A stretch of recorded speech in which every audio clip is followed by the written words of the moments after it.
మా పిల్లలు చాలా రోజులయిపోయింది కదా మమ్మీ ఫ్రెంచ్ ఫ్రైస్ చేయొచ్చు కదా అని అడిగారు. కాకపోతే ఎందుకో ఈ మధ్య ఆలు సరిగా రావట్లేదు. టేస్ట్ కూడా అంతగా బాగుండట్లేదు. అయితే రీసెంట్‌గా మార్కెట్‌కెళ్ళినప్పుడు ఈ ఆలు కనిపించాయి. ఇవి చిప్స్‌కి గానీ, ఫ్రెంచ్ ఫ్రైస్‌కి గానీ బావుంటాయని చెప్పి తీసుకొచ్చాను. ఇంకా మా పిల్లలు స్కూల్ నుంచి ఇంటికి రాగానే మీరు ఫ్రెష్ అప్ అయ్యి రండి. ఈలోపు మీకు ఫ్రెంచ్ ఫ్రైస్ చేసిస్తానని చెప్పగానే ఇద్దరు చాలా హ్యాపీగా ఫీల్ అయ్యారు. ఇంకేంటి ఫస్ట్ పొటాటోస్ మీద ఉన్న పొట్టంతా పీల్ చేసుకొని వాటర్లో నీట్గా కడిగి ఫ్రెంచ్ ఫ్రై షేప్లో ఇట్లా కట్ చేసుకోవాలి. ఫ్రెంచ్ ఫ్రైస్కి పొటాటోస్ ఎప్పుడు కూడా కొంచెం పెద్దగా ఉన్న సైజువే తీసుకోవాలి. నేను ఇక్కడ 1 kg ఆలు తీసుకున్నాను. అన్నీ కూడా ఇలా కట్ చేసుకొని ఒక 5 మినిట్స్ బాయిల్ చేసుకోవాలి.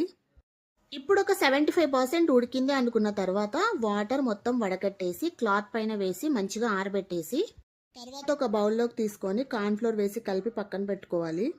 డీప్ ఫ్రైకి సరిపడా ఆయిల్ని హీట్ చేసి కార్న్ఫ్లోర్ కలిపి పెట్టుకున్న పొటాటోస్ అన్నింటినీ కూడా గోల్డెన్ బ్రౌన్ కలర్ వచ్చే వరకు ఫ్రై చేసుకొని ఒక ప్లేట్లో తీసుకోవాలి.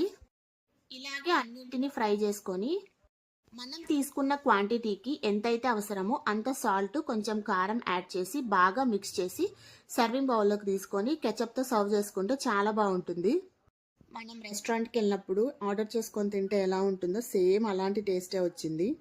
ఫైనల్గా మా పిల్లలు హ్యాపీ, వాళ్ళు అడిగింది చేసి పెట్టినందుకు నేను హ్యాపీ.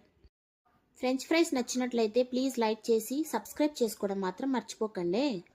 సబ్స్క్రైబ్ చేసుకున్న వాళ్ళకన్నా చేసుకొని వాళ్ళు చూడడమే చాలా ఎక్కువగా ఉన్నాయి. సబ్స్క్రైబ్ చేసుకొని చూసుకుంటే మాకు కూడా ఎంకరేజింగ్గా ఉంటుంది కదా. ఉంటాను, బాయ్.